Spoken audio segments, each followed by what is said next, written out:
Hey everyone, and welcome back. Need to track your hours and plan your week visually in ClickUp? In this video, I'll show you how to do both manually using the free plan. First, let's track time. While the free plan doesn't have an automatic timer, you can track hours manually. Add a number custom field to your tasks and name it Time Spent Hours.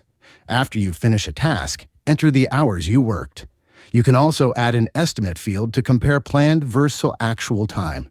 For weekly planning, the calendar view is your best friend. Go to your tasks and switch to the calendar view. Here, you'll see all your tasks placed on a calendar based on their due dates. To plan your week, simply drag and drop tasks onto different days to schedule when you'll work on them. You can adjust the duration of each task by dragging its edges on the calendar.